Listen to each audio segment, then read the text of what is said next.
Assalamualaikum warahmatullahi wabarakatuh. Perkenalkan, saya Novista Seli Hasanah dari kelas 3 Broadcasting A, jurusan Ilmu Komunikasi, Fakultas Dakwah dan Ilmu Komunikasi dari UIN Suskaryau. Pada tahap pertama, saya akan menjelaskan bagian lensa, yaitu lensa memiliki fokalan yang berbeda-beda, tergantung jenis lensa yang kamu pakai. Pada umumnya, lensa kit bawaan kamera memiliki fokalan yang cenderung dekat tapi wide. Contohnya di lensa DSLR tersebut, kita memiliki fokalan dari 18 sampai 55 mm. Dan macam-macam lensa itu banyak jenisnya, ada lensa wide, lensa fix, dan lensa tele. Sebagian contoh, berikut contohnya. Yang pertama, lensa sudut lebar. Lensa sudut lebar menangkap bidang pandang yang lebih lebar daripada yang bisa dilihat secara kasat mata.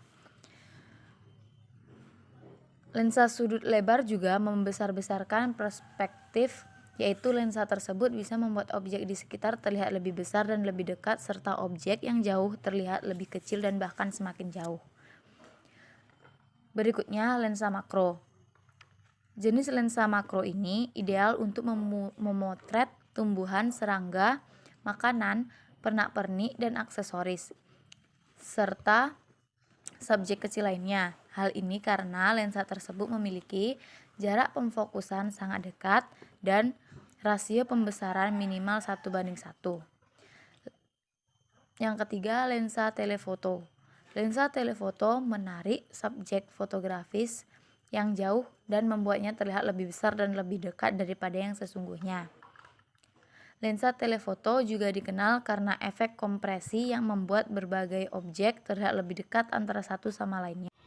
Nah, selanjutnya bodi kamera. Bodi kamera itu berbeda-beda. Contohnya kamera DSLR ini. Kamera DSLR memiliki bodi yang cenderung besar. Kemudian selain kamera DSLR ada seri yang kecilnya, yaitu kamera mirrorless. Nah, beda dari kamera DSLR dan mirrorless itu terdapat pada cermin. Di kamera DSLR, di dalam kameranya ada cermin, berbeda dengan kamera mirrorless yang tidak terdapat cermin di dalamnya. Nah, selanjutnya bagian bedah menu. Dan menu di kamera ini terletak di sini ya. Tuh. Dan di bagian bedah menu ini terdapat tombol menu, diantaranya ada M, manual, autofocus, TV, dan lain sebagainya.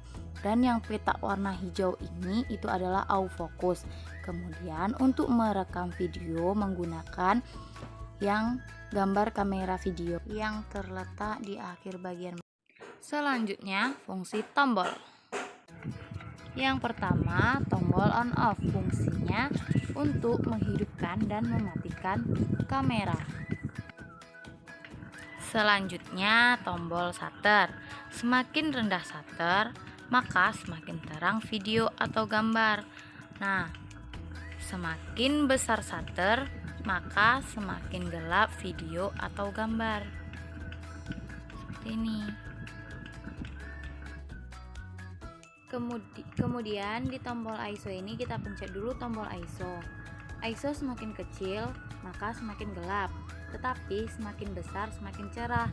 Akan tetapi semakin besar ISO semakin banyak noise seperti buram, dan semakin kecil ISO semakin jernih.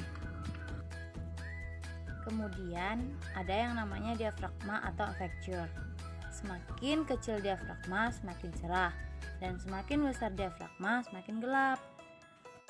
Kemudian tombol kecil yang di depan ini adalah tombol shutter, gunanya untuk mengambil gambar.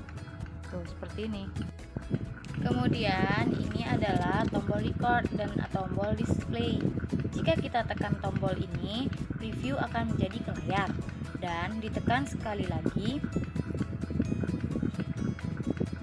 maka preview akan kembali ke optical view render sini. Berikutnya ada tombol menu. Nah, kita pencet. Isi dari menu tersebut yaitu menu-menu kamera. Dan untuk kembali dari menu, tekan tombol shutter setengah yang ada di depan. Dan yang ini adalah tombol dial yang diputar-putar dan dipencet-pencet. Dan di bawahnya itu ada tombol media untuk melihat hasil foto atau video. Dan untuk menggantinya, tekan saja ke kiri atau ke kanan tombol dialnya.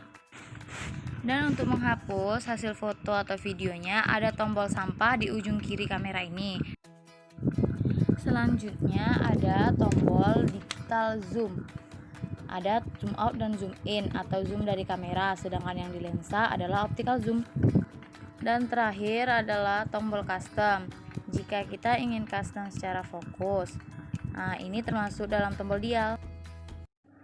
Selanjutnya teknik perekaman kamera. Audio Jungle.